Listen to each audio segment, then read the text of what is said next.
But I looked at our community intentionally and I said, what is it that I can do to ensure that we are continuing to motivate and elevate our community, not because I think it's needed, because the community said it's needed.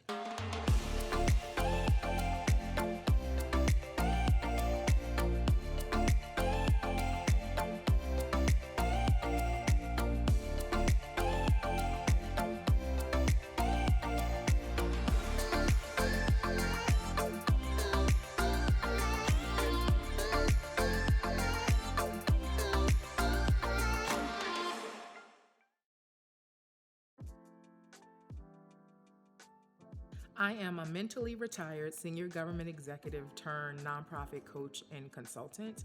I am originally from New York City. For the past 2 decades, I have been moving around the country, just serving through municipal government, but really focusing on community development work and really ascending and helping to elevate the Black community. Tell me a little bit about what you do and why you do it. So after my transition, first I transitioned out of government after 2 decades working up and down the East Coast and left my career here in Texas. And then I started working with professional athletes and entertainers who were looking to expand their philanthropic efforts around the country. And I realized there was a need to serve nonprofit startups. I can define those as organizations that are not older than 5 years and or have never passed about $150,000 in the operating budget. That's key because it's the line of demarcation for success or failure, whether or not you have income. And so for the past 7 years, I have been intimately involved in just helping nonprofit startups in the North Texas area. And more recently, we started expanding our reach around the country as well.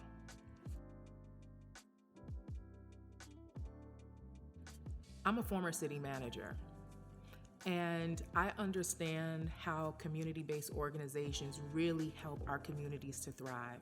I typically start off by asking people, imagine a day without nonprofits. What does that look like? Who picks up the work that nonprofits are doing? Whether or not there's a large nonprofit, mid-sized nonprofit, or a smaller nonprofit, a day without them means our communities are in trouble. And because nonprofit startups are typically led by founders who pay out of their pocket, have never been paid, but I often say they are the ones with the most data on what's happening within the community because they're typically serving communities that they are from. And those are the organizations that typically don't get funded. And so how do we ensure that they get what they need? Because this is a matter of economic development. It's like when people lose their jobs. When people lose their jobs, it's impossible for our communities to thrive. When our nonprofits don't have funding, it is impossible for our communities to thrive, especially those nonprofits that are filling the gaps in the communities where no one else is solving those needs. One of the things that people often ask me is, how do I get everything done? And I have to say to them most times, I have no idea. But I am approaching 50 years old. And so this is the second season of life. I achieved my dream job before I was 31 years old. So what do you do when everything you've taught is to hit a goal? You have to figure out what the next goal was. I had no other goals after that. That's a goal that I thought I would reach at 55 or 60 years old. And I started thinking about legacy way back then. But as I got closer to 50, everything that I do now is about legacy. What can I do to help improve communities, whether or not I'm going to see the results of them while I'm here? What can I do to help position communities so your children, my nieces and nephews, can make sure that they are able to reap the benefits and not see some of the things that we're starting to see repeated in our communities? So when people ask me, how do you make time for all of these things? I don't know how I'm making the time for these things, but I also don't know how I wouldn't make time for these things.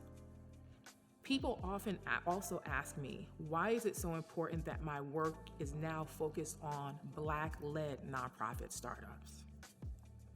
I think following the rise in racial and social injustices around the country in 2020 and 2021, we saw a lot of people committed to Black-led, Latinx, AAPI, Native American, LGBTQIA issues.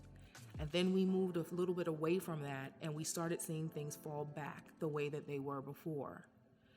But I looked at our community intentionally and I said, what is it that I can do to ensure that we are continuing to motivate and elevate our community, not because I think it's needed, because the community said it's needed.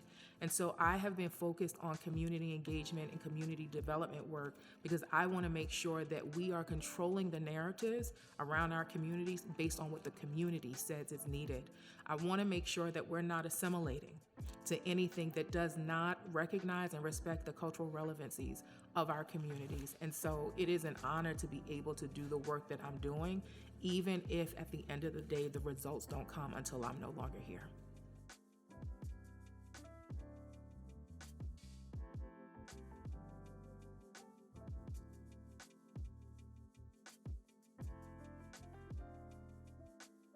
For the nonprofit leader that's tired, that is exhausted, the one thing that I do talk about is self-care, and I need for them to recognize that.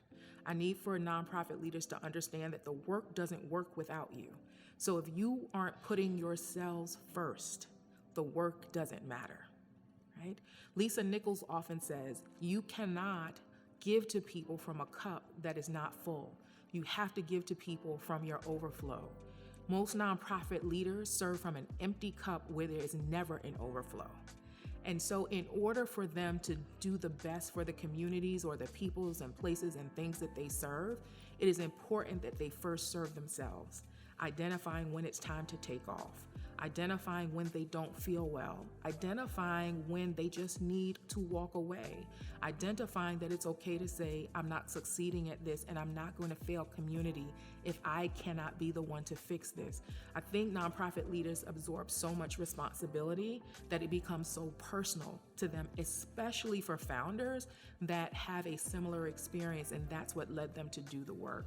So my strongest recommendation for nonprofit leaders is to rest, to schedule rest, to take the rest, and not to sacrifice the rest, because this work can often feel rewarding, but this sector can also be very thankless.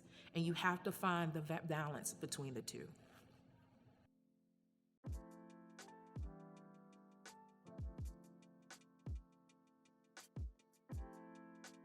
For many nonprofit leaders, they start from a place of passion and purpose. They forget that a nonprofit is a business that just happens to have a 501c3 charitable designation by the IRS, but it's a business first. And for leaders that are looking to improve the organization, it starts with investing in yourself. There are too many resources. Some are free, some are nominally priced, and some are a little bit more expensive. But in order to understand the differences and the things that are changing to ensure that you're in compliance, it is important that you invest in your professional development training and ensure that your teams have the professional development training that they need as well. That is probably the main thing that I see where there's area for improvement, regardless of the size of the organization.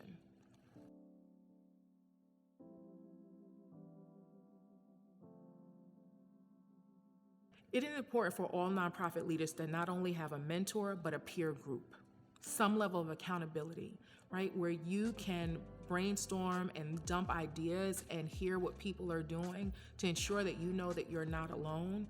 But we all, even when people think that I know everything, I have to remind them there was a day that I didn't know anything, right? And so there's an opportunity for us to grow, but it also meant being open to criticism, constructive or not. And that I was also open to learning and investing in myself. And so those are some of the main things that I think are going to be really important for nonprofit leaders to do when it comes to mentorship, guidance.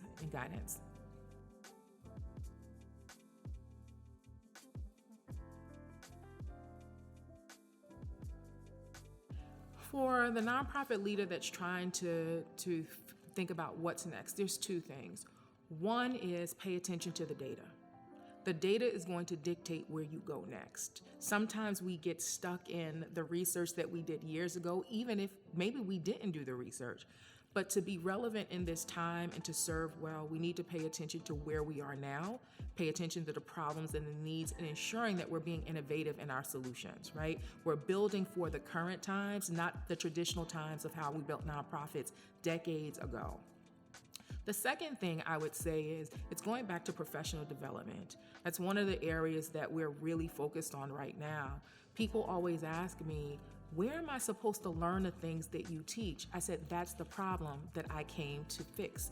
I noticed that there was a need based on a problem. And so you have to find the professional development tools, resources that fit the deficiencies of where you are right now, not what everyone else is doing. What is it that you need? Find that comfortable environment for you to be able to soar and excel. And where can they learn more about you? To learn more about the work that I do, they can go to my website, KimberlyO'Neil.com, KimberlyOneil.com. I always have to spell it for people.